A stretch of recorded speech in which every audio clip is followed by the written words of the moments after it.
Good morning, everyone.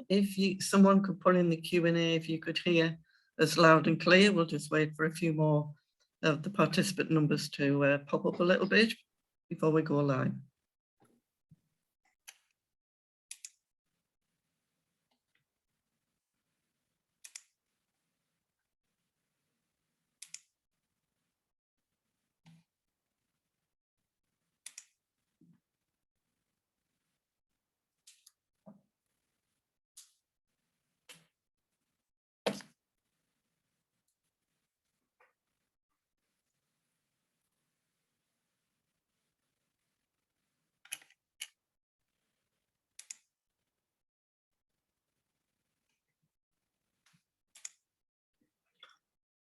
Good morning, everyone, and welcome to this webinar on consumer behaviour in relation to plastics packaging. I'm delighted so many of you could join us today. We're going to move on fairly quickly and smartly this morning, so you'll bear with us. We will keep moving to the next topic very quickly and hopefully very seamlessly. Just a reminder, if you could put your questions in the Q&A function as we move through, there will be opportunity after each speaker for you to, for some of those questions to be answered, and hopefully a little bit of Q&A time at the end. I will do the recruit intro as part of my presentation, so you're not going to get all that this morning first thing.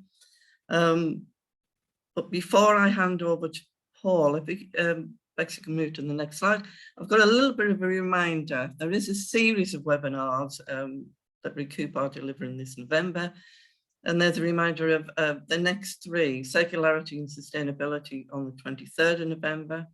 There is a release of the UK Household Plastics Collection Survey on Wednesday, the 24th, which will give us the up-to-date key data in terms of the number and the percentage of plastics recycled curbside. And lastly, film and recycling opportunities on Thursday the 25th. So that'll be looking particularly at the issue with films and flexible recycling.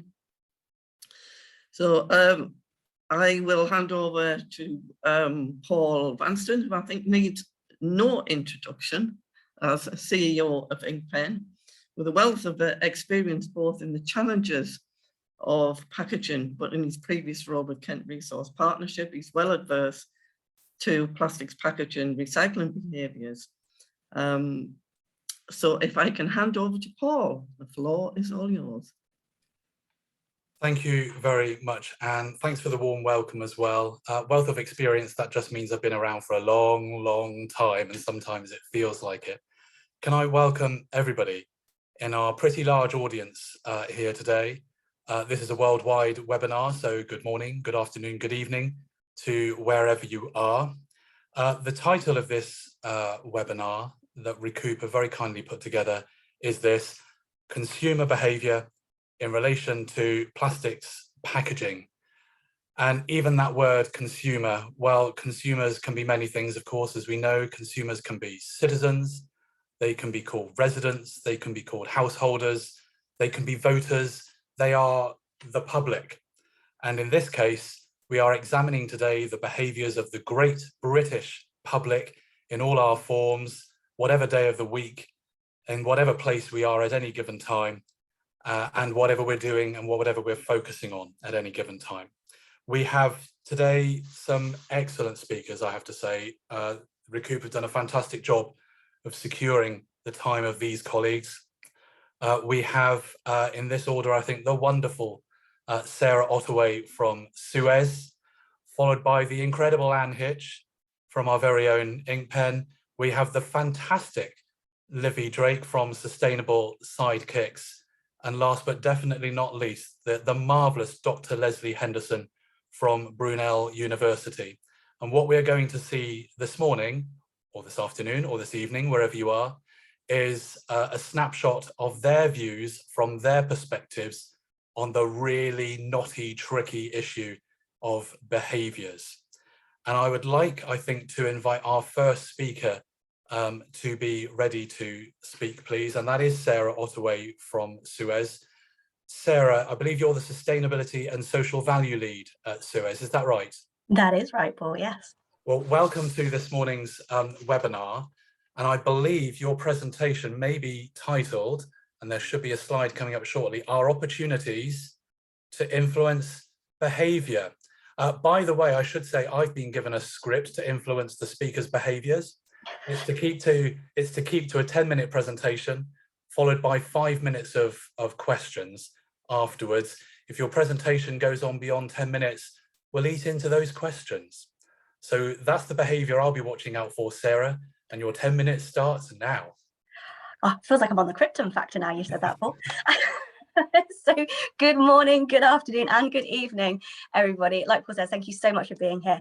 And thank you to Paul and to the Recoup team for the invitation to speak today. One of my favourite topics, both personally and professionally, is behaviour. So it's great to be here, not just to share my perspectives from Suez's point of view, but also to hear from the rest of our fantastic panel as well. So as Paul said, yes, I am the Sustainability and Social Value Lead for Suez, but I spent pretty much all of my career influencing and nudging behaviours, from households and employees to government and senior management, internal stakeholders to whole value chains. So I'm hoping some of my experiences will be useful to those of you on the call today. And as the first speaker up, I thought I would set the scene for the opportunities we have coming up and why behaviour change has never been more important. So next slide, please. That infamous phrase.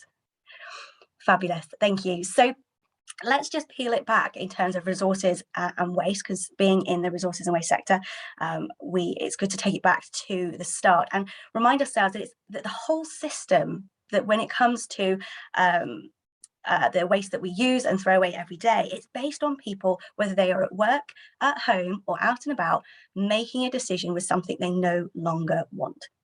And in order to shift and change this decision making considerably, we're going to have to make real big inroads into these recycling and resource management behaviours in order to meet the government target of the 65% recycling rate by 2035 that they set out in the Waste and Resources Strategy a couple of years ago.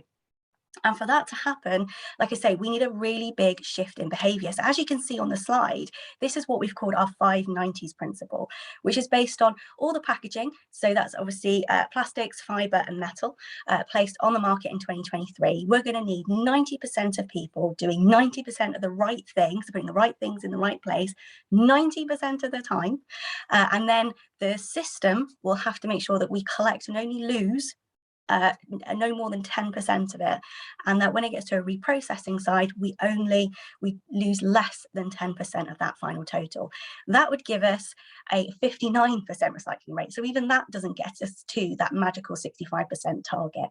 We actually need 92% efficiency across each of those layers, and 3 out of those 5 are dependent on those individual decisions being made. So next slide, please. And as many of you may well be familiar, here in the UK, we have a number of policy measures from that resources and waste strategy from DEFRA that are coming through the system. And with the Environment Bill now recently becoming the Environment Act, many of these have now the legislative framework in order to become reality. But they are going to be huge drivers, and they already are starting to influence behaviour change. So the plastics tax is already influencing producer behaviour, and they have been doing that for some time. We've seen content and design changing really rapidly, and certainly from the resources and waste sector point of view, we're seeing them come to us more and more to help inform those decisions and also understand how we connect the value chain in order to make sure that we're helping them bring more recycled content into their products. Extended producer responsibility, or EPR, is going to be changing some behaviours as well across the system. It's going to influence producer behaviour because there will be a fee attached to the packaging they put onto the marketplace. The hope is that that will influence decision making to using materials that the system can better deal with and obviously turn back into new products. But that also in turn is going to influence citizen behaviour, because a lot of those fees could well be, or some of those could be passed on into the product as well. So that could change and influence decision making, especially if there are competing products that have different packaging where their price points change as a result. Consistent collections is a huge opportunity to also communicate really effectively, and obviously gives us a basis for some really widespread nationwide influences on behaviour. But we also need consistency of communications. Plastics are a huge victim of multiple terms being used for the same items. So those plastics that we can already recycle at home, and most homes over across the UK, so bottles, tubs, and pots and trays, there's a whole variety of terms depending on where you live as to which term a local authority uses to explain what products you can recycle. So things like hard plastics, I've seen, household plastic packaging, there's bottles, pots, tubs and trays, and even just plastic packaging, all to describe the same thing.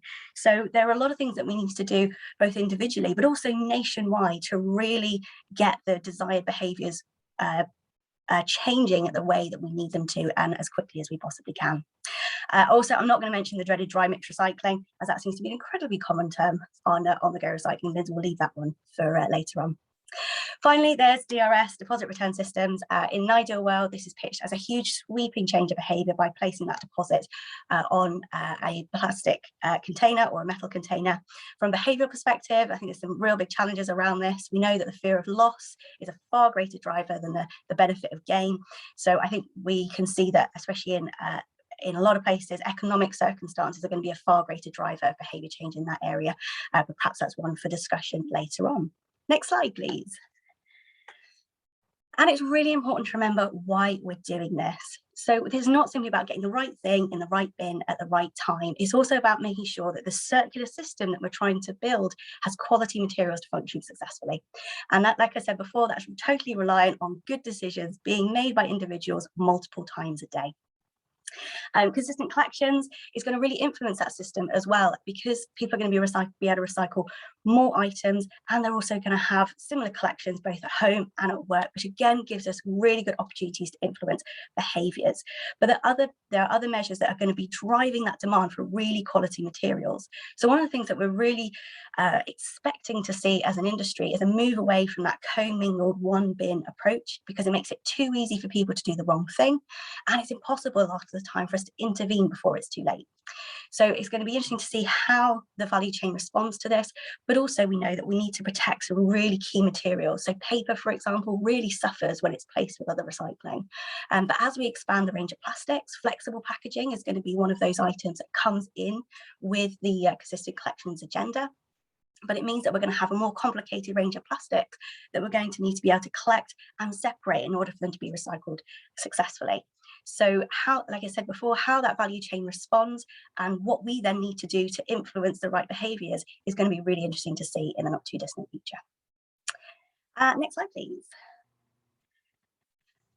And it's not just about the recycling system as well. We need the whole system to be evolving in order to influence behaviour at every single opportunity. So WRAP put together a national compositional study, which was based on 2017 data, but still relevant and a useful tool for us to understand what's going on nationwide. And when you look at that, 60% of what was going in an average bin then, and probably very similar to now with obviously some changes because of COVID, but 60% of that could have been recycled through the consistent collection set of materials that's been put in place by the government. So once we have all that in place, it really begs the question, once we can recycle all these things from home or through the deposit return scheme or through on-the-go recycling, why do we need a large 240, 180 litre refuse being collected every 2 weeks? Because we've seen huge changes in behaviour with local authorities who change the frequency or the size of their residual waste bins, because there's this big influence on behaviour that they can manipulate to really drive positive changes. And that's achieving really big results as well. They're increasing recycling, reducing overall waste, and also saving themselves money at the same time, which will be invested in far more effective things than simply disposing of waste put in that bin. And last slide, please. And just to finish, as if we don't have enough exciting and in some ways daunting changes happening here in the UK, let's not forget that the only constant in this space is change. And there's going to be some really exciting and interesting changes in terms of packaging plastics that are really starting to gain traction and are certainly going to continue to involve how and when we use what is an incredible material. And it's going to be really interesting to see how individual behaviour change evolves along with it. So there's not too much to do. And on that note, I'll pass back to Paul. Wow, Sarah, thank you very much. I think we've got off to a roaring start there with our webinar. I really liked what you were saying there about the collaboration needed across every part of the whole system in order to get to a recycling rate. And I think it was in your slide you were saying you need something like 90% of this, 90% of the next thing, 90% of the next thing. And even if you did all of that and 90% of everything is pretty efficient, you still end up with a recycling rate that's going to be sort of 60, 70%. I'm going to ask you a question now, and don't forget, colleagues, our attendees today, you can put questions in that questions and answer Q&A box. I can see those, and I know it works because several of you said that we could hear what was going on. So it's definitely working. But I've got a question for you about that collaboration. We've been saying, Sarah, across the whole value chain, the whole supply chain, for as long as I've been in this industry, for about 20 years, that we need to collaborate in order to get the results. Realistically, you've talked about the opportunities here around the collaboration. What do you think are the challenges that we need to overcome or just get over in order to make sure that we can achieve the sort of ambitions that you're talking about? Oh, that's a great question, Paul.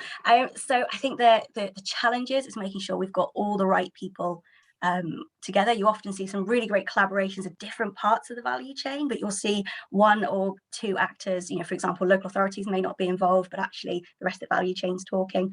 That's a really big challenge. But I think also that understanding of each part of the value chain and what they bring, and also the opportunity and the levers that we have to pull as well, because obviously these value chains are big, they're complicated, and we've certainly learned a lot by the interactions we've had. You know, as I mentioned in my presentation, we've noticed a lot of the big brands and the packaging producers coming in to us going, how do we do this differently? How can we improve? We get it, but you know, we need some help, we need some advice, and we've certainly learned a lot in that as well. So I think there's still challenges in making sure that we all understand each other's part to play and the levers that we can pull as well.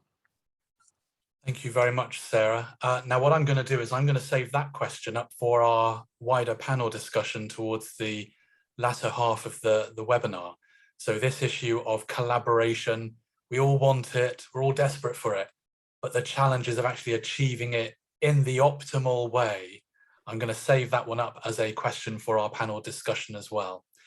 I don't see any questions coming in the Q&A. What you've done is you've flabbergasted everyone, Sarah, with your information and with your knowledge, and they're all mulling over it and hear the wheels turning at the moment.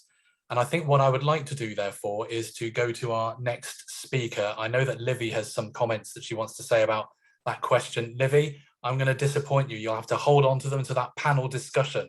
And I will ask the questions to all of the panelists around that collaboration piece.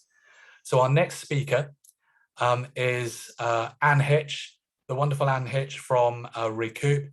Anne, you are the head of citizen and stakeholder strategy, is that right?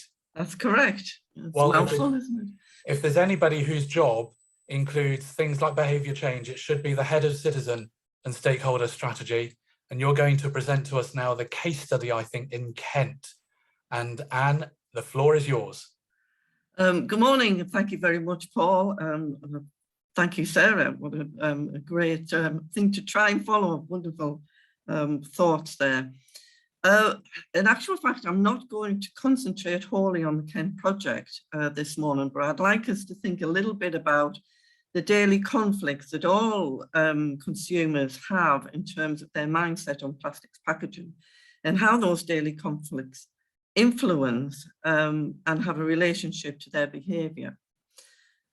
But firstly, I do need to do a little bit about Recoup. So apologies to those who have heard this a million times before, but it doesn't hurt to remind ourselves who Recoup actually are and what we're there for. And sometimes, because I do citizen stakeholder strategy and engagement work, people can often forget that Recoup are actually, our primary aim is to lead the continued development of plastics recycling and resource management. This is alongside, I think, Recoup are the voice of reason. We are the value chain coordinators and educators, whilst we are still there to preserve and protect the environment through the promotion of plastics resource management and recycling.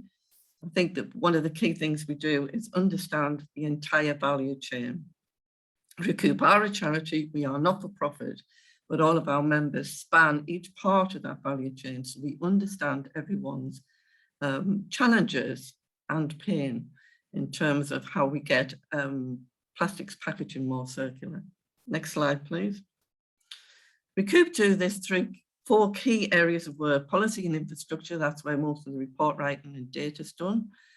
Packaging, design and recyclability, and that's where we work and look at brand pack recyclability. How does it go through the system? What are the challenges? What are the barriers? But what are the opportunities there in terms of individual pack? Sustainability and circularity, that covers most about the work that we are venturing into in terms of life cycle analysis. And what's the end destination of plastic packaging? What does it end up at? Does it have an end destination from the minute it goes on the market? And the last pillar, which is communication and engagement, which is the one that obviously I'm responsible for. I like to think that all of the education engagement and everything that we put out in terms of trying to steer behaviour change is built on the fact and the knowledge and experience of the other 3 pillars.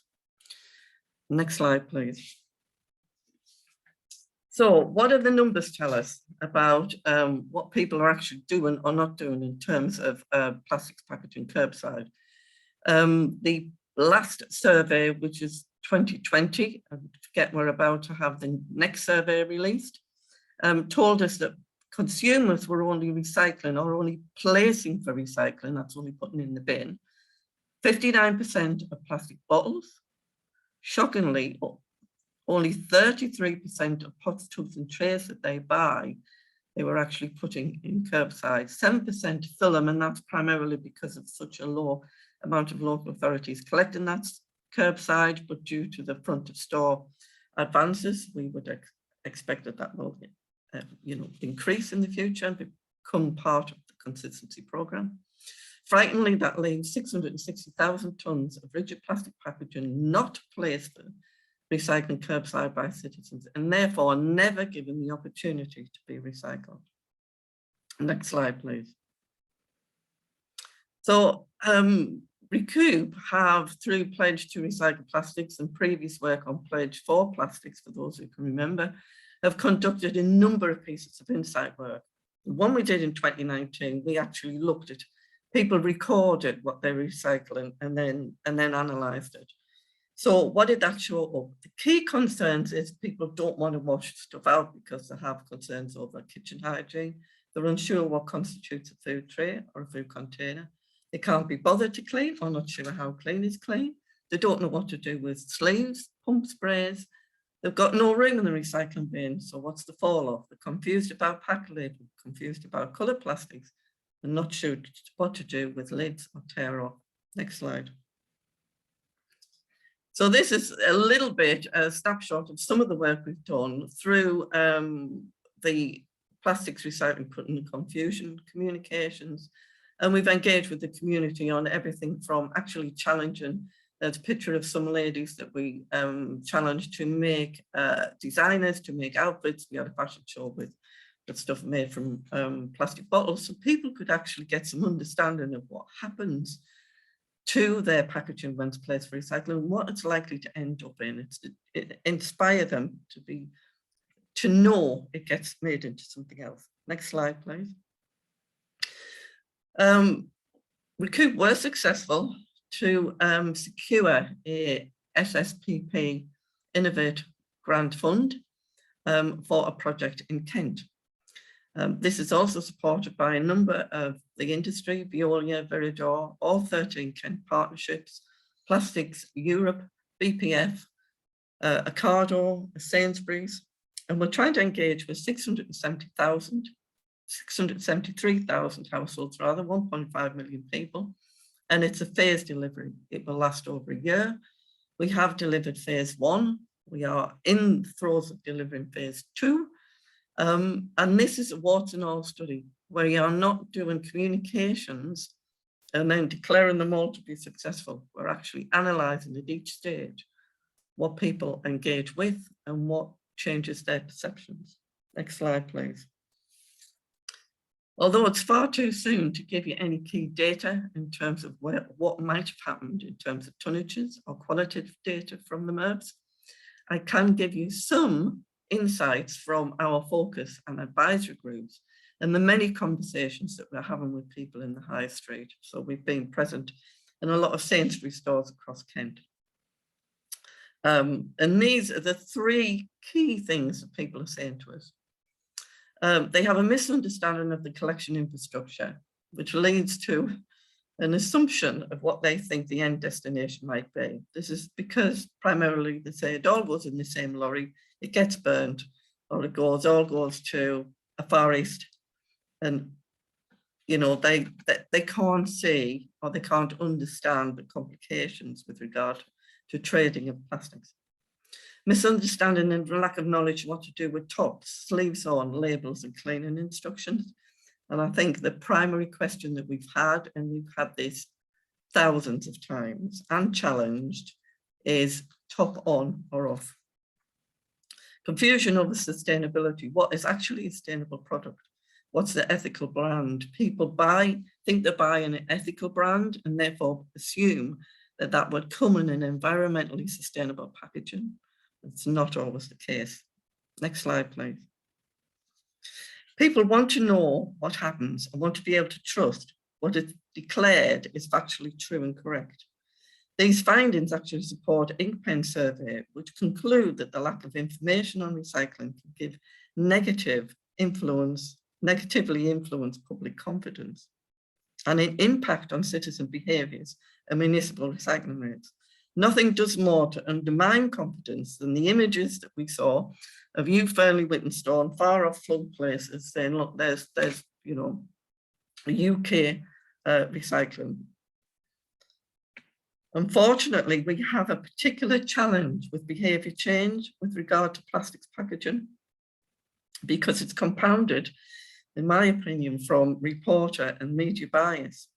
Unlike health messaging, for example, where there's a clear agreement that smoking is damaging to our health, in terms of plastic packaging, the rhetoric through the media and the messages, communications from waste management and local councils are not in harmony. Next slide, please.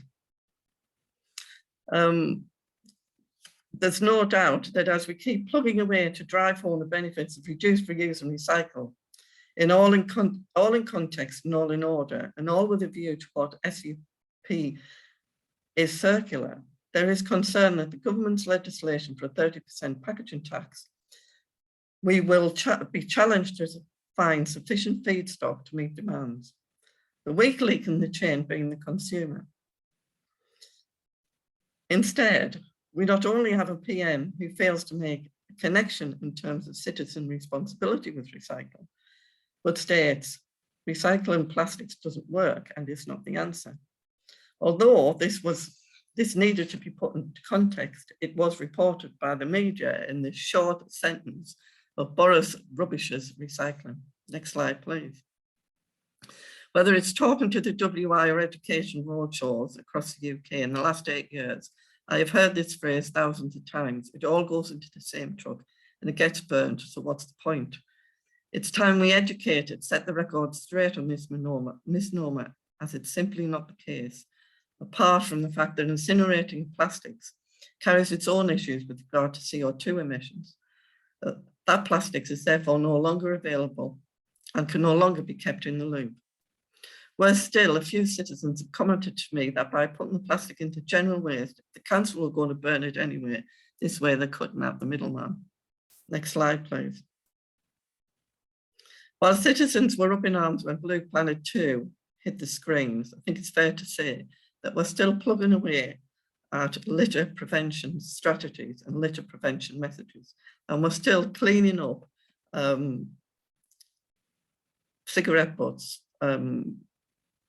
chewing gum, The annual bill to clean up chewing gum is estimated by DEFRA is around 7 million, and cigarette butts around 40 million for local authorities. The cleanup from the Euros 2021, in one night alone, it was said that in the UK, 150,000 plastic pint glasses were littered, 200,000 kebab and takeaway trays, and 1 million glass bottles. Perhaps it is time we approach this issue differently, and whilst it could be said that DRS may help, it may actually only make a difference with some sections of society.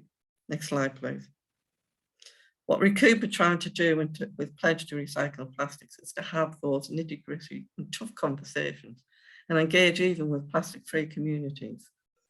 Recoup can have an open debate and can open discussions on climate change.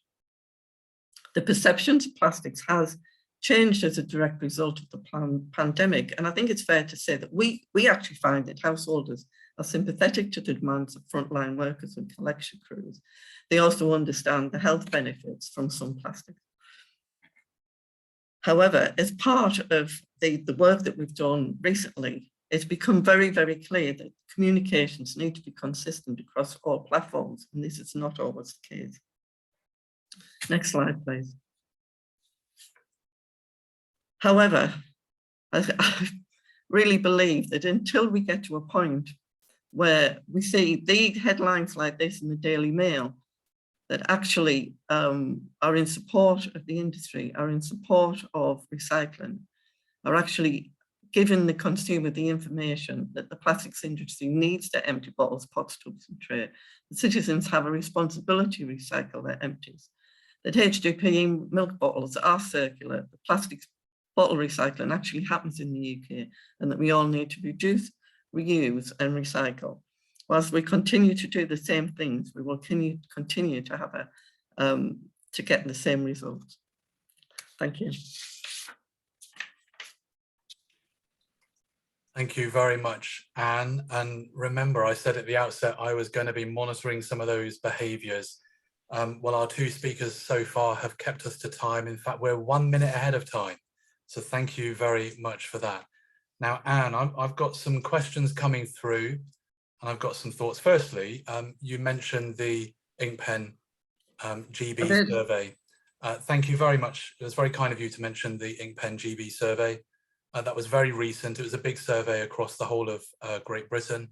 And very interestingly, whilst there were differences on why confidence in recycling with citizens might be positively impacted, the same thing came up at the top in every country for why impact on confidence may be negatively impacted, and that is a lack of information about where recycling actually goes and whether it's actually recycled. And that was the top issue to negatively impact on behaviours in England, in Scotland and in Wales. And I can tell you that having just seen the results of a separate Northern Ireland and Republic of Ireland survey that have come through to my desk yesterday afternoon, it is also the top reason in both of those nations as well. So there is a clean sweep that something impacting on behaviours like confidence in recycling could be negatively impacted by not having information about where recycling goes. So thank you for mentioning that. I also just want to say in your slides as well, fantastic work in Kent. I declare an interest, I'm a Kent resident, and in your phase 2, I'm looking forward to getting that leaflet delivery as I'm in Mid-Kent. And also just to say, linking back to Sarah's presentation just now, what an excellent example of collaboration that project is. It's not Recoup just operating by itself, it's with the 13 councils in Kent, it's with other representative bodies, and it's with 2 leading national retailers who are close to my heart, which are Ocado and Sainsbury's. So well done on that. Now I've got some questions coming in. What I'm going to do is see these questions, Anne. One I'm going to do for the panel discussion later, so I'm going to save this, and it's come from either a Mr. or Mrs. Anonymous attendee. But the question is, behaviour change is needed for household recycling, but also out of the home when we're out and about. Do the principles of effective engagement and comms stay the same, or do we need different approaches? Now, I'd like all of the panelists to jot that one down, because we'll come back to that one as an important question in the panel discussion after the presentations. But I'm going to come to you now on questions, Anne, that have come through here. The first one is this. A lot of packaging needs to be recycled before it hits the consumers.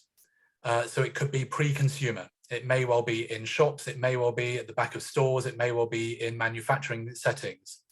Here's my question to you. Are the behaviours that individuals have different while they're at work, in work settings, compared to whether they are in home or private settings out and about? No, that's an interesting one, isn't it?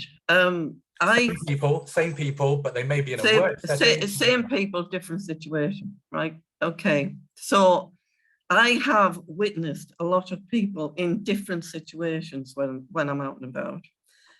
One of the things that was scary to me, you know, when we're on about the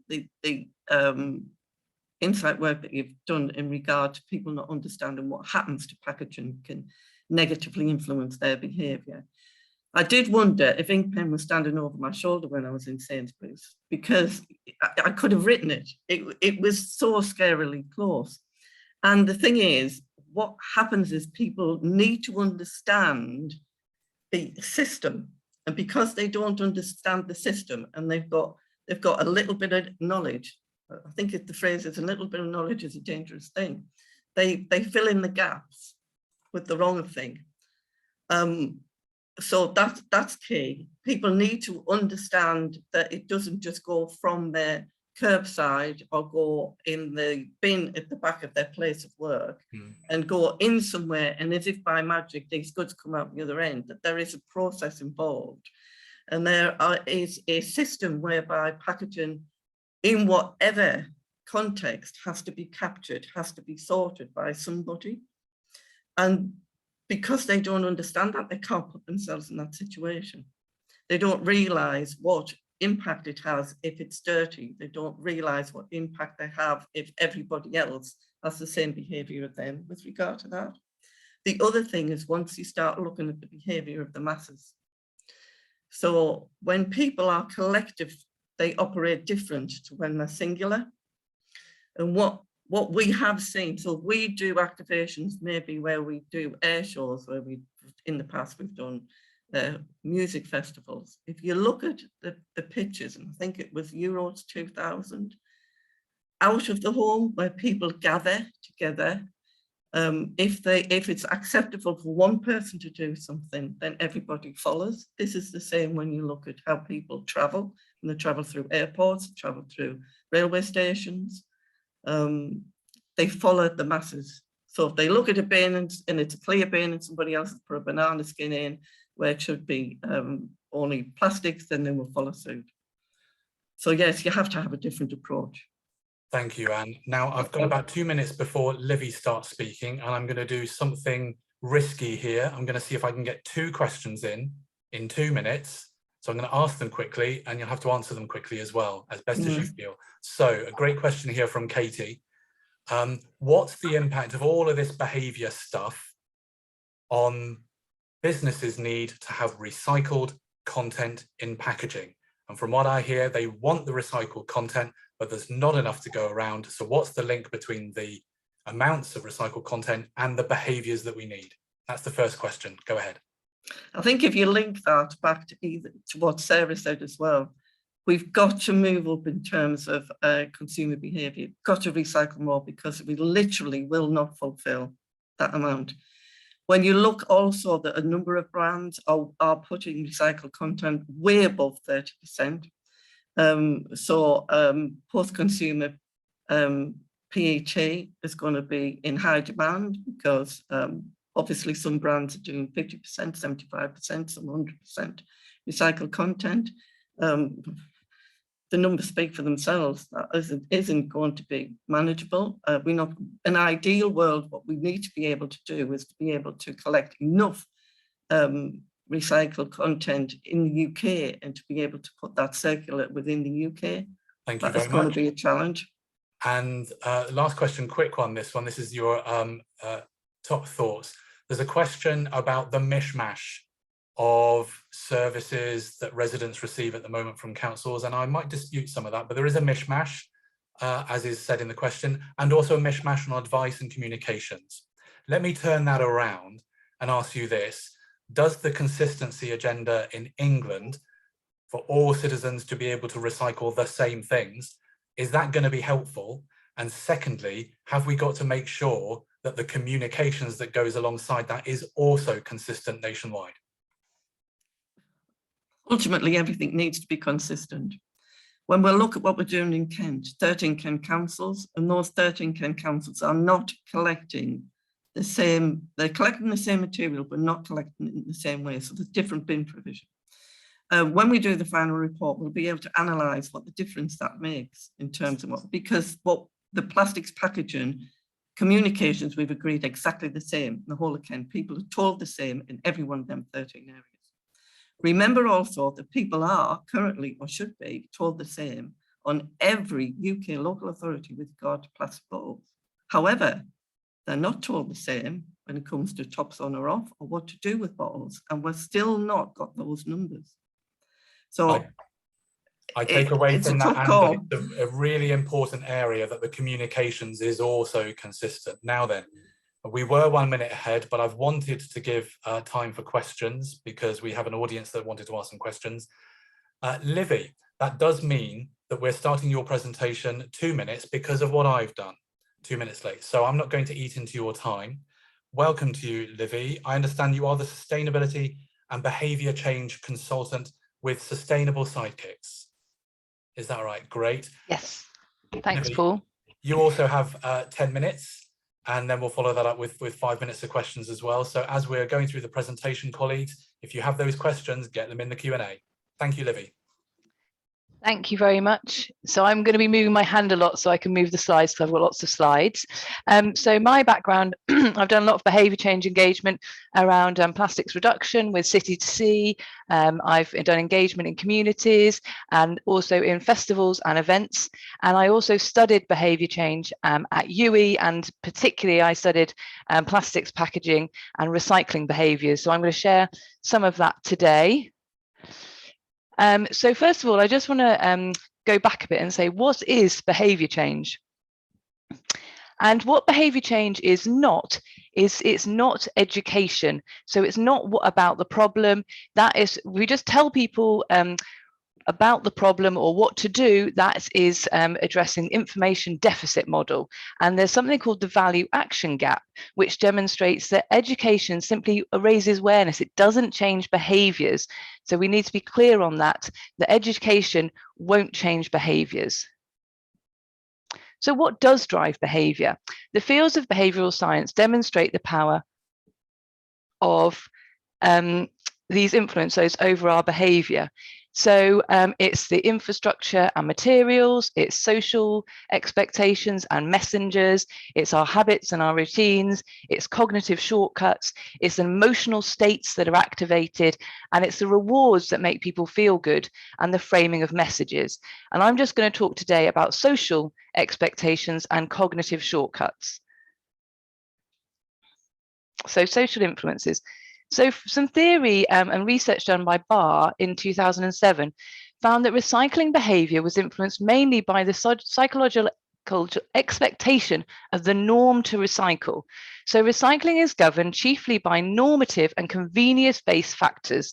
Yet people who are doing reduction were underlain by concern about what was going on in their local community, about citizenship and threat-based factors. And they saw waste as a threat to their local community and the environment. Whereas people who recycle did it because their neighbours did it. And they did it because it was easy because they had a box to recycle. And the curbside recycling changed people's behaviours because they could see that their neighbours were doing it because the black bin was out, and so they're doing it because the black box was out. Maybe you don't have a black box where you are, but I do where I am. So what's going on here? So social norms are huge for our behaviours, and they influence what we do in certain surroundings. So injunctive norms are what society tells us to do, whereas descriptive norms are what others are doing around us, and we look for other people to model and inform our behaviours. And so littering is a perfect example of this, because 18 to 34-year-olds are actually the biggest litterers. And they do this because they are trying to break away from the injunctive norms. So they're trying to break away from society and fit in with the descriptive norms of their mates. So they do it to be cool. And if they see, and if anyone sees lots of litter in an area, they think that's the descriptive norm, which informs how to behave in that area. So if we have lots of litter, if it's, I think it's more than 3 or 4 pieces of litter, it increases, it means other people will start littering. So we don't need very much before there's a tipping point. And in terms of signage, there was a study done in Loo in Cornwall, and they put out these signs. And this one, which said 1 out of 10 people litter, actually encouraged people to litter. So this is a negative description norm. So it's talking about the undesirable behavior, and it actually increased littering. But signs that describe what we do, so these are prescriptive norms telling us what to do and what is expected, actually these reduce littering. So saying be a hero, recycle, or 9 out of 10 people use a bin, actually reduce the amount of littering. So this is worth noting. When we look at these signs here from Pledge to Recycle, I'd be interested to know what the rates are, because for me, these ones are reinforcing, they're a negative descriptive norm. So they're telling people what not to do, which actually means that it will increase recycling, and focusing on things like the plastic in the water and in the oceans is actually amplifying the scale of the problem and making people feel like their actions won't make a difference.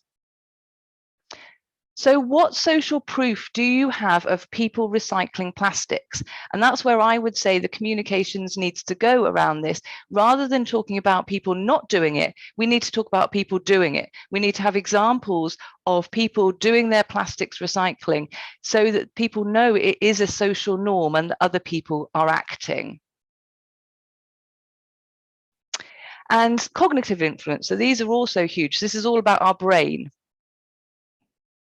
So thinking is energy intensive, and energy and pain come from making decisions, making payments, and complexity. And this Daniel Kahneman called our system 2 brain, which is the rational part of our brain. And in fact, we actually try and use this as little as possible. And we actually try and use our system 1 brain. And so just going back, so if we, the reason that if we look at recycling, we see that it's actually very complicated. And that was one of the things that came up from the other 2 speakers. Because it's complicated, people don't know what to do. And it uses a lot of their system 1 brain, and they don't want to do that. So in fact, if we move on to why, the easy way of what people use instead is their system 1 brain. And this is fast, it's instinctive, and it's emotional. And so we use our habits, and we don't have to think. So habits, we're just on autopilot. We use our memories and context, like what happened last time I went to the bin? Oh, I just chucked everything in the 1 bin. And we use the shortcuts and the easy option. So having to sort things out is complex. So we're looking at the back of the item to try and work it out. It's all a lot of hard work, and it's using this part of our brain that we don't like using. And this is the same with littering. So when we think about taking an action, we have something called perceived effort, and this accounts for 2/3 of effort. So our decision to do behaviours are often based on the benefit to us. So what's in it for me?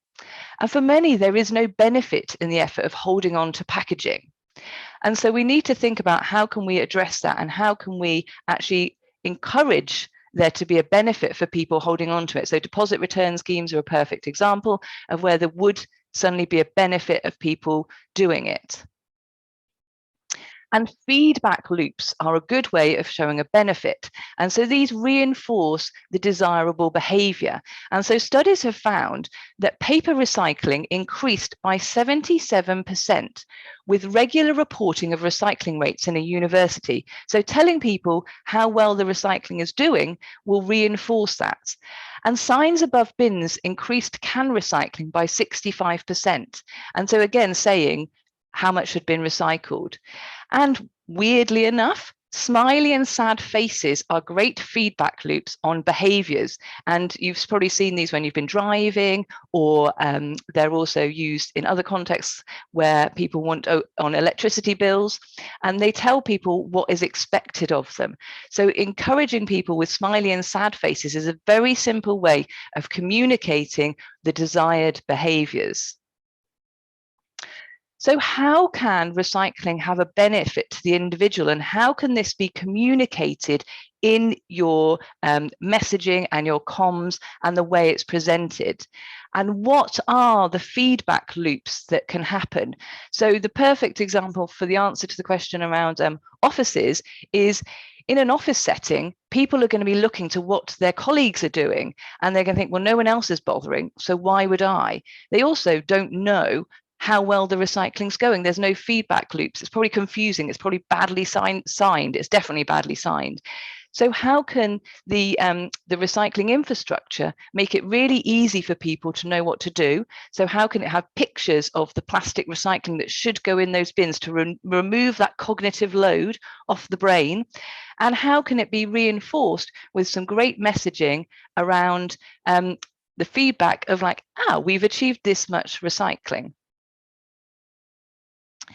And so communicating behavior change, last slide is, last couple is, this is the way, if we move forward, is to communicate behavior change. DEFRA said that we need to say why people are being asked to act, what difference their actions will make, and that they are part of something, and that other people are taking action. So collectively, their actions will have an impact, and that new behaviors are expected by society. And there's my timer going off. So just to say that I do a lot of training around this. And so I've got lots more workshops on this. And I've got one coming up on how we motivate behavior change in our communications. And that's next Thursday. And you'll see the links to my contact details so you can find out more about that. Livy, thank you very, very much. I've heard everything you've said in that presentation, and look, smiley face, you did well there to get through all of that in the time that you had. I'm trying to use my system 2 brain now to go through your presentation, because I feel as though it needs a bit of a system 2 think to go through it. And what I'm thinking is, you had your hand up earlier because you really wanted to come into a question that I put to Sarah and that I said for the panel, but I'm going to give you your opportunity to have a go at that question now. And it was that one around collaboration and how effective, how real, what are the challenges to the collaboration that we've got at the moment across our industry. And then I'd like you to give us a bit of feedback from your expert view, which is, how well do you think our industry does behavior change? Okay, so yeah, I actually, so in terms of the collaboration, I think most of the things that Anne highlighted in her presentation, which had come from people, was that the lack of the confusion that people have around recycling, and the fact they think it all goes in a bin, and the disjointedness of it. So the councils and the recycling people, you know, there's not a strong message to tell people what's actually happening. And, you know, I'll be honest, I'm involved with CTC and organizations that are telling people that plastics recycling doesn't work, or that plastics recycling is complicated. And that message is what's most dominant now. And that's the winning narrative. And it's very convenient for our system 1 brain to go, why are we going to bother? It's much easier not to bother, because it's, you know, it's the lazy option, it's the easy option, especially when the message is that it's not going to make a difference.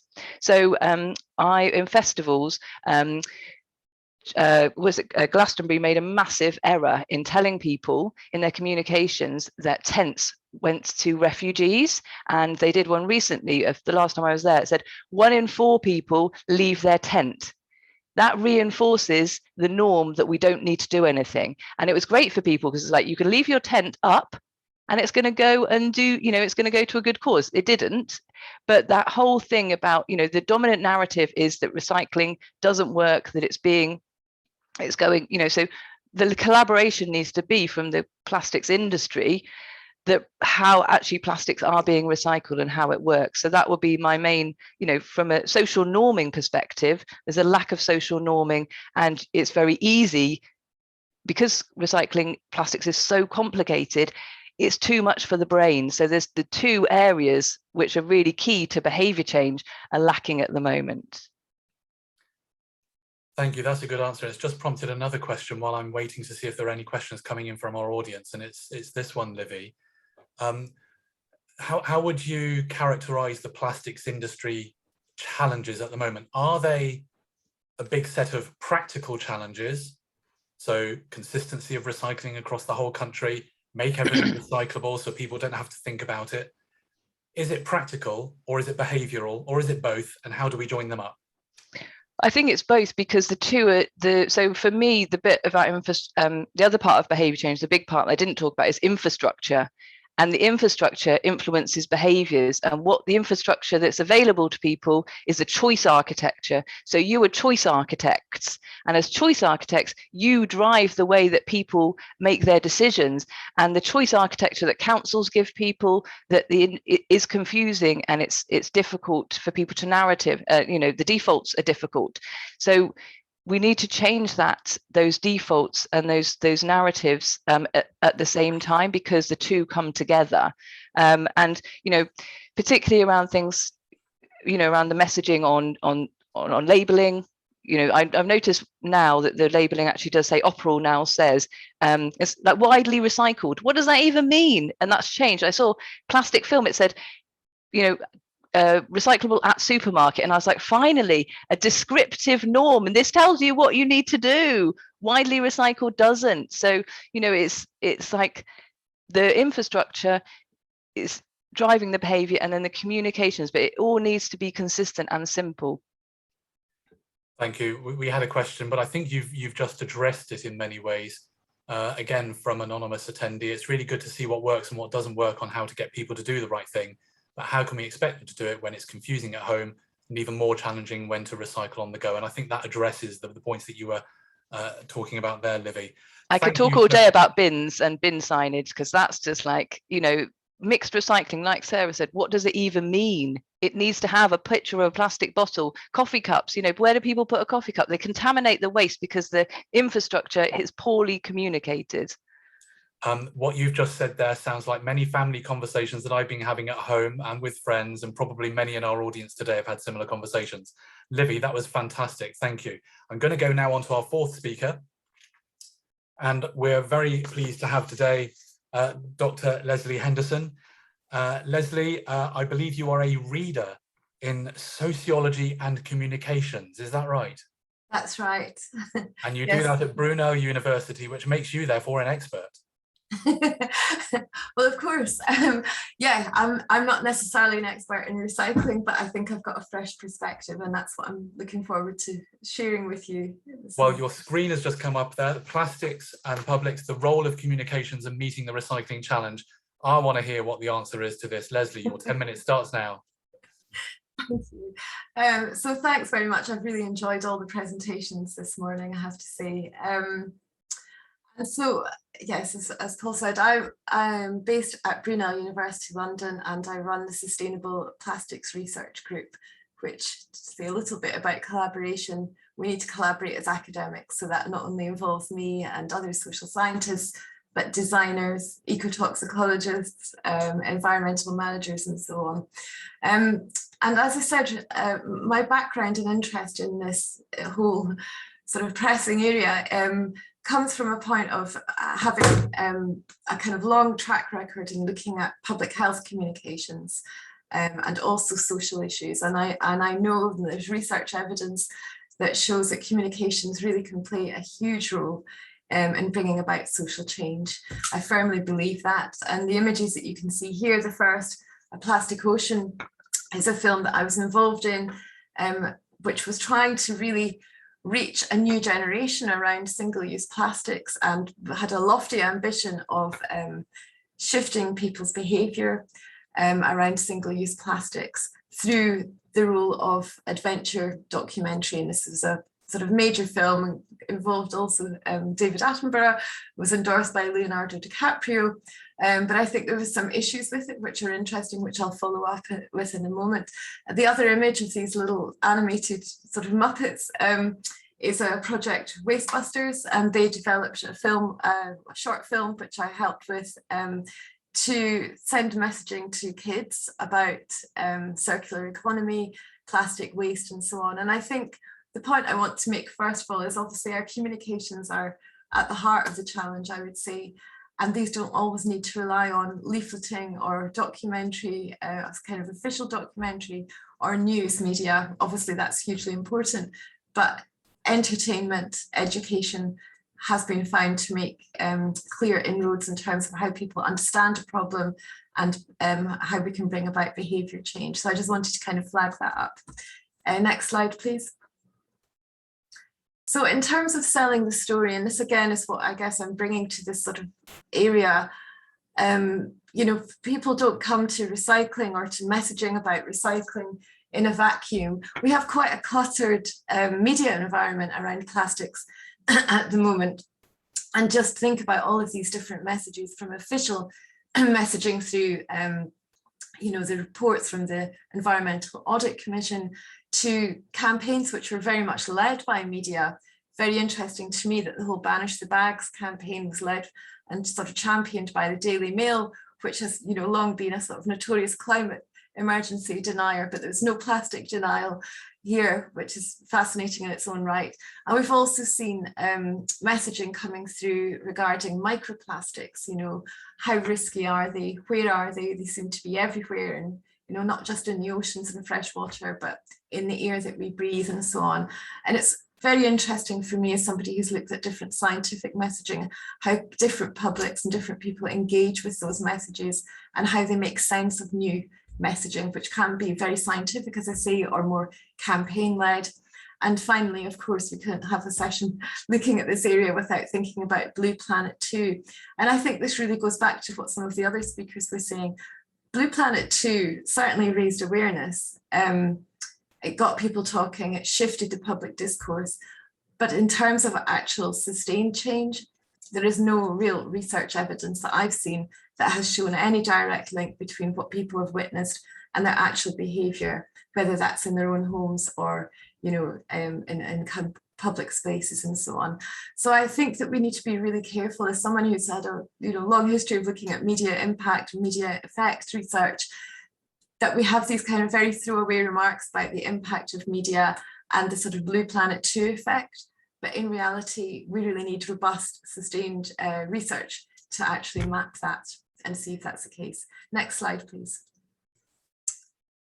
And of course, to bring us bang up to date, obviously, we are living differently through the pandemic. There's increased waste. We're at home more. You know, everybody felt more, I guess, connected to their domestic waste with the use of, obviously, masks and so on, and the increase in having, you know, food and so on delivered to your home. So I think it's a very particular moment that we're talking about just now. And obviously there's more and more research coming through, which is linking, you know, the discarding of surgical masks with the increase of microplastics. At the same time, as Anne has already pointed out, we have comments which attracted huge media coverage, mainstream media coverage, from Boris Johnson, the PM. And obviously, if you actually look in detail, I had one of my students transcribe precisely what he said. What he actually said was, you know, we need to be doing much more. That's not enough in itself. But of course, it was framed as this front page, recycling trash. And it wasn't just recycling, it was about plastic recycling in particular. And that's the kind of environment in which people need to make decisions. People are thinking about these topics, thinking about behaviours or not thinking about them at all. And this last image here from COP26 we have different sorts of media now. It's not just about, you know, the newspapers and mainstream news and so on. This came from Vice's Instagram, and it was sent to me by one of my master's students who said, "This is really sad." She said, "Look, that blue cup is actually a reusable." And there's lots of images which were coming through, you know, kind of citizen journalism coming through from different young people who were taking shots at COP26, which obviously these kind of images instantly undermine the more positive messaging, shall we say, that's coming through from those events. But definitely the case that, again, COP26 focused attention on how we live, waste, climate emergency, and so on. So it's a particular context. Next slide, please. So in terms of the sort of work that I've done various pieces of work based in the UK, but also more internationally, looking at, for example, students' plastic and waste in Nigeria, parts of Sri Lanka and so on. I've got a big project at the moment in Indonesia. So just to focus on UK public understandings, it was very interesting then when I did my research that there was clear ambiguity concerning who was responsible for the plastic pollution problem. So people were very happy to kind of accept that it is a problem, that we need to do something about it. But in terms of what that might be and who was responsible, there was huge ambiguity. So people might say, oh, humans are responsible, or the government, or industry. But others really just didn't know. Perhaps China's responsible. In terms of solutions then, there's a kind of direct link between how messages are framed really and what can be done to fix them. I found that, and this was in relation to looking at impact of the film and other messages around plastic pollution, that most people felt it was a problem which was far away, at some distance from their everyday lived experience. They didn't necessarily feel that anything they could do would necessarily make a difference. Go back, please. And this really connected inevitably with how connected they felt to environment. As I say, some of the messaging, particularly around Blue Planet 2 and that film that I was discussing earlier, Plastic Ocean, had very kind of beautiful images of huge vistas and so on, and then, you know, this polluted ocean, charismatic mammals, but that didn't feel like something that really connected with how people live. They didn't necessarily feel they could make a difference, and that was something that was really compounded where people were living on a very tight budget and quite socially disempowered. They didn't feel that, you know, their actions could make a change. Next slide, please. So in terms of the research that I'm doing right now, again, highly collaborative. This is an exciting project which is being led by George Fern at Brunel, who's a director of Wilson Material Processing, and he's a chemist, so I'm working with engineers. So it's a very interesting link that we've got going here. And this has been funded under the Smart Sustainable Plastic Packaging Challenge, which is funded by NERC and Innovate UK. And the idea here is, obviously it's a very technical project in that they're actually finding new ways of adding surface markers, fluorescent markers, to packaging. So as this little image here says, you know, if bottles could talk to the auto detectors, because in terms of being more efficient and keeping plastics within the economy for longer, we clearly need different sorts of infrastructure. But what I'm doing and where I come in is I'm actually looking at people's perceptions and behaviours. How do they interact with plastic packaging in their everyday life in different sorts of ways? And specifically, I'm really interested in, you know, the situation, the kind of post, well, not quite post-pandemic, we're still living through the pandemic, but has that changed how people actually engage with their plastic packaging? Are they less comfortable retaining it or repurposing it, having it in the home? Because obviously we've seen what you might call pro-environmental behaviours, people, you know, saving their plastic bags to give back to Ocado and so on, and then that was all disrupted. They no longer are taking them, and now they're back again. You know, has that been a temporary shift? Are people kind of moving back? So I think it's a really interesting point, and in terms of people's behaviours, because things are really in flux at the moment, and we're working very closely with this large industry consortium, all of the different brands that you can see here. Next slide, please. So in terms of this project, which I've just shortened the title to PFP, if we're just focusing on the third aim here, we're going to be exploring EU and UK public perceptions and behaviours in relation to plastic packaging. And what that means is I'm not just necessarily looking at how people interact with packaging, I'm also looking at how they interact with packaging that might impact on the usability of this new technology, for example. My research is based in different parts of the UK, chosen quite simply to reflect sort of high and low curbside recycling rates, so different parts of Essex, London, Oxford, and then in Scotland, Glasgow, and further north in Inverness, to look at different ways of behaving, cultures around interacting with plastic packaging. And we're also going to do a comparison with research being conducted in Spain and in Germany. Next slide, please. So, I mean, I've got some headlines really. With COVID-19 restrictions, we've only relatively recently begun our research. These comments will be familiar, I guess, to many of our speakers. The thing that I find is confusing: how many times can you recycle plastic? Clearly, there are some knowledge gaps here in terms of labelling. Again, that's a point that other speakers have mentioned. The manufacturers could help us out by telling us what the specific labels mean. We also have an ever-changing context, comments by people like Boris Johnson, they do make an impact. In this particular case, it created additional confusion because this was a householder who actually, their ideas about recycling and so on quite chimed with what Boris Johnson was actually saying in terms of, we need to do a bit more here. But she was very, very confused. It added to the confusion. We need less plastic, we don't need more recycling. But I'm thinking, where is that coming from? So authenticity of the messenger, the credibility of the source is hugely important. And also what's also important is in terms of visual images. I'm working on another project for the European Space Agency actually at the moment, where we're looking at the role of satellite images. They're able to detect burning and so on.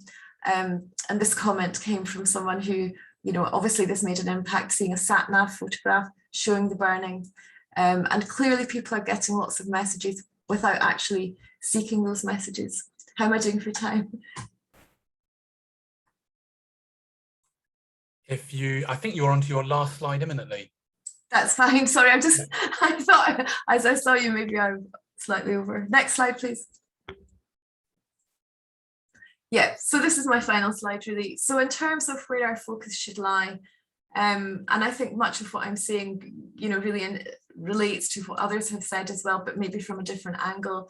Clearly we need to, if we want to bring about sustained change, we need to look at how and why consumers or citizens or audiences or prosumers engage with different plastic products and how they manage different waste in their domestic setting.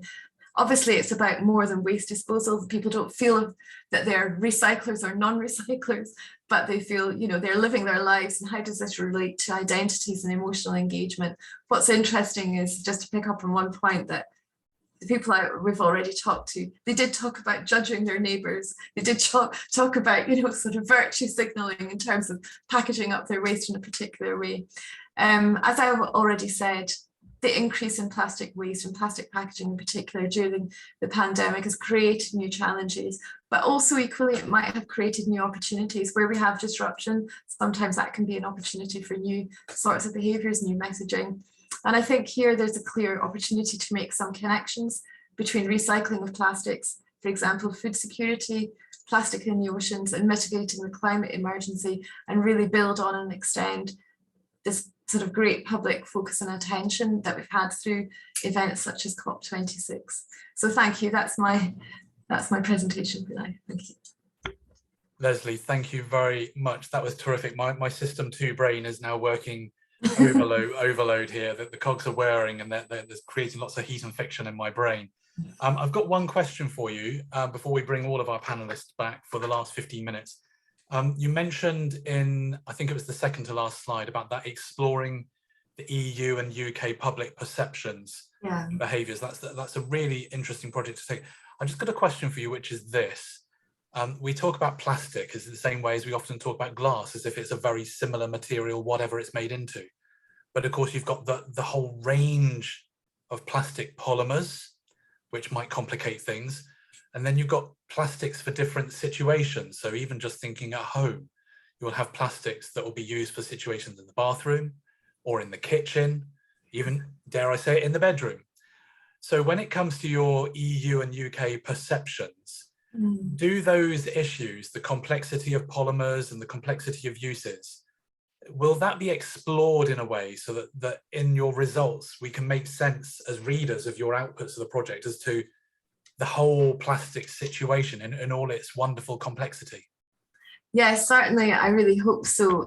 So partly what we're doing is we're asking people, this is the reason that I've really pushed to be able to do in situ research, to have people actually interact with products in their own home to show us what they do with them. Do they peel the label off? Do they sanitize? Do they clean? Do they take the bottle top?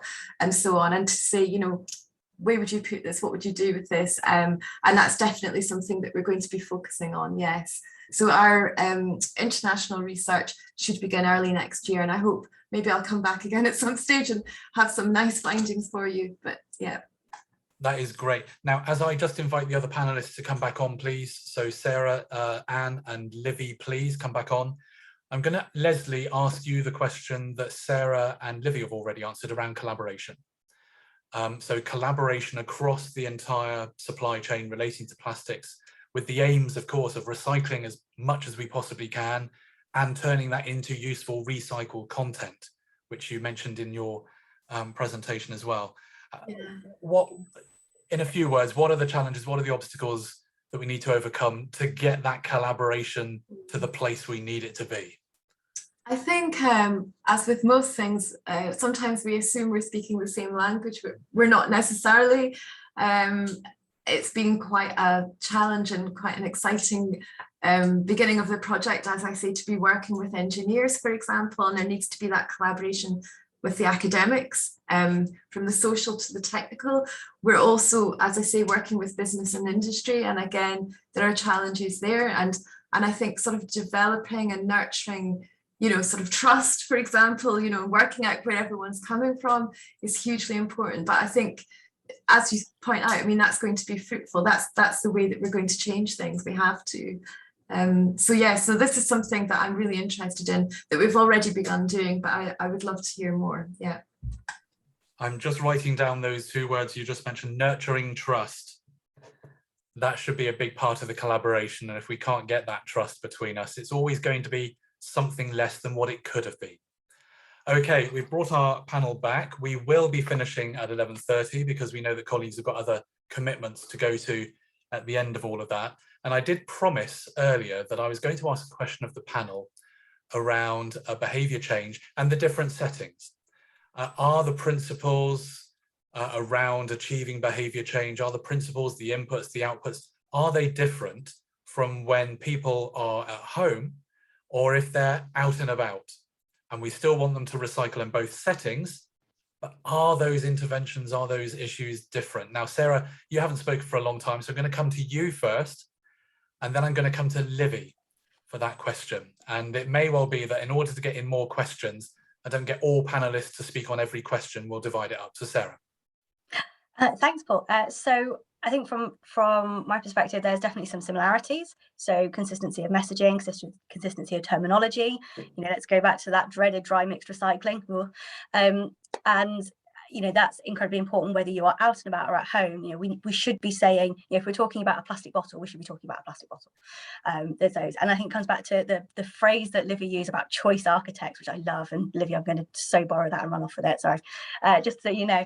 But obviously that architecture side is where we are very different. You know, when we're at home, we have, you know, a very different system to when we're out and about. So there are different opportunities to nudge in behaviour. If someone's at home, we can interact with them directly through their container. So if they put the wrong thing out, for example, the crews can intervene and say, oh, you've got this wrong. This is what you need to do differently next time. Whereas when we're out and about, we literally have a, you know, even less time to intervene, because someone's literally walking past a bin, they've got whatever it is they want to discard, and they only have a small amount of time to interact with them. So that's where the challenge is when we come with the out and about recycling. And that's why historically we see very little recycling coming out of any of the containers we place out there.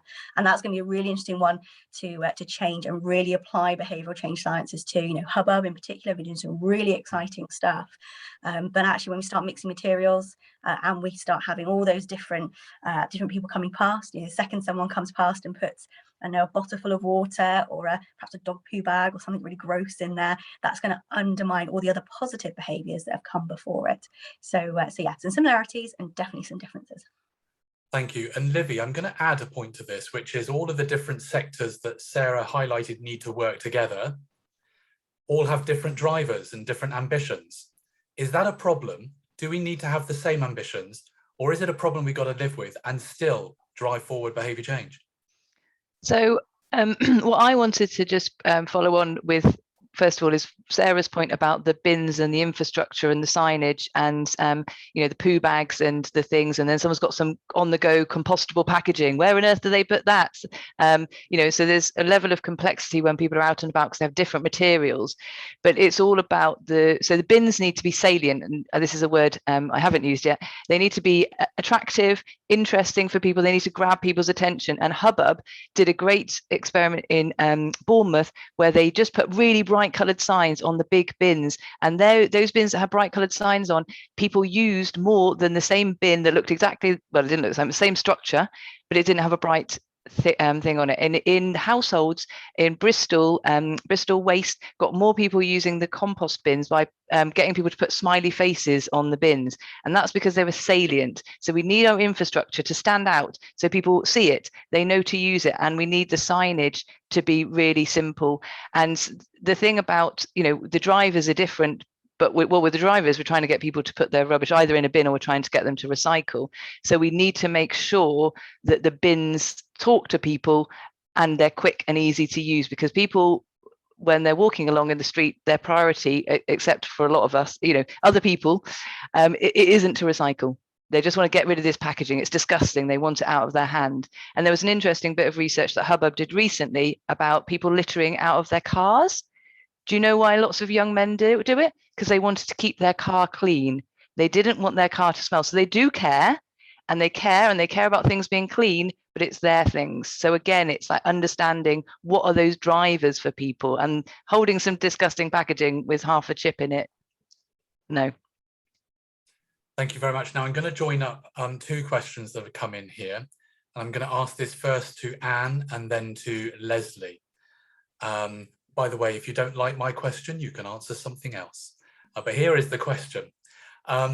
All of these changes that we're talking about that are coming our way, these packaging reforms, consistency is coming, DRS, all of these things, but they're not here yet.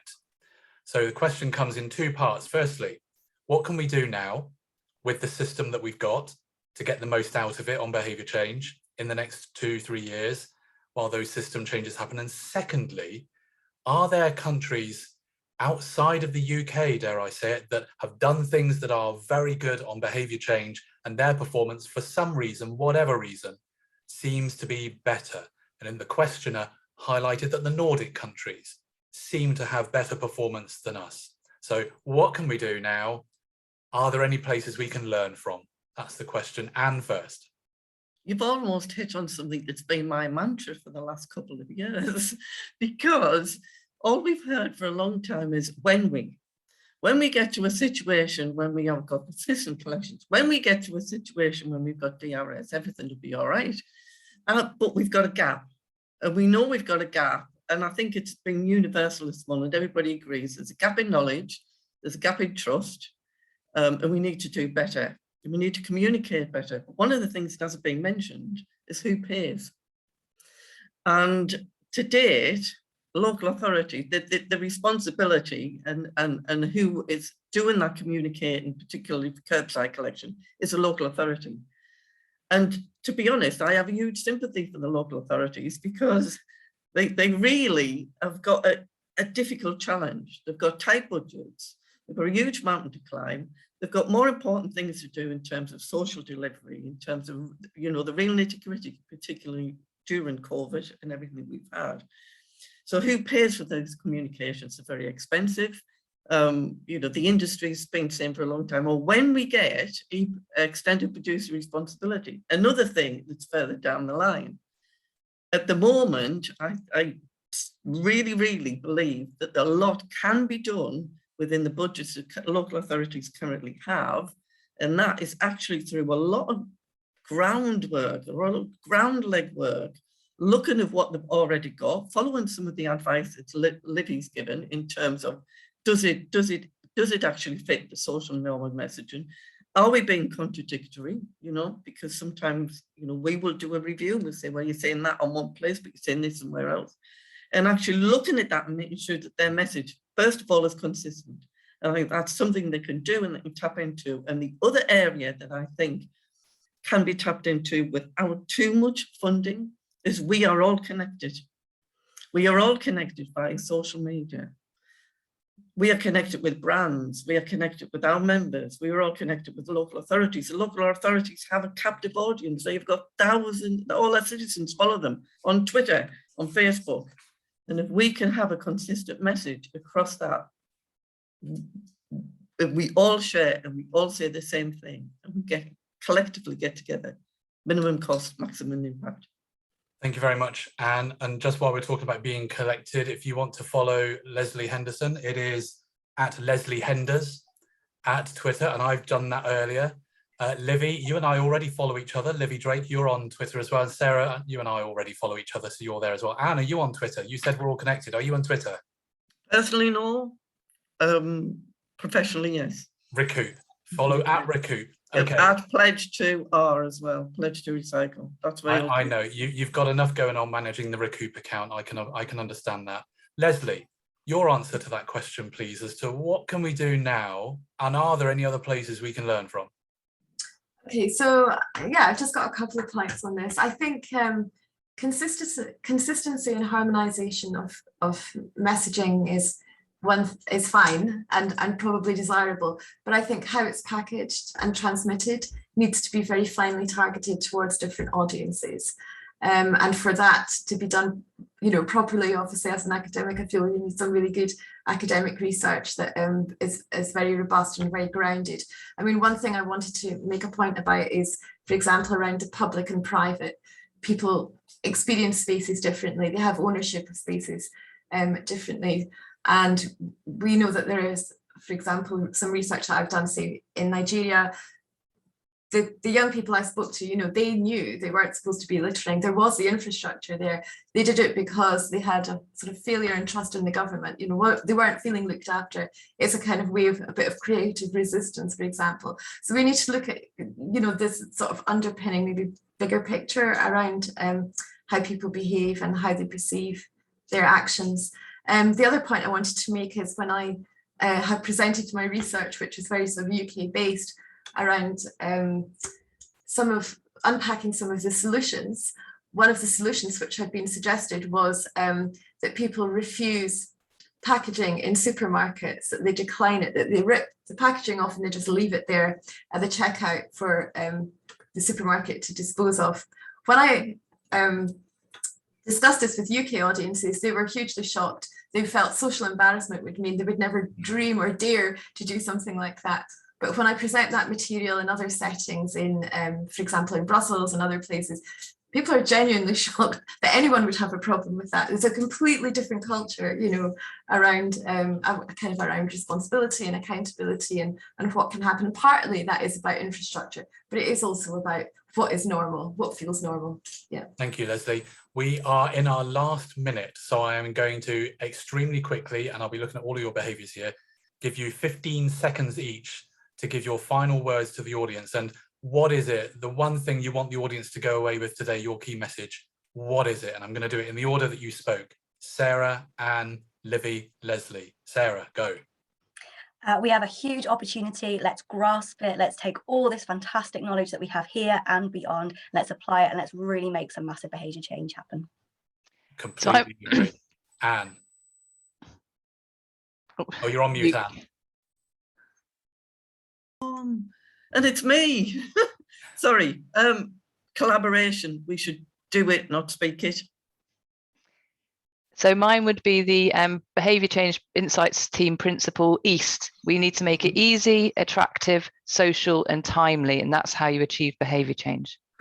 Easy, attractive, social and timely. EAST. Describes me. Leslie. Yeah, just simply to reiterate, you get the communications right, and I believe that we can bring about change. Yeah. Listen, this has been a terrific webinar for me to be able to chair. Thank you to Recoup for hosting it. Thank you to our 4 speakers for joining us today. I think we've got the gender balance on the screen today right for a change. So from an industry that's dominated by men, I've enjoyed being part of this discussion. Can I wish everybody a very good day? Thank you very much for joining us. Thank you.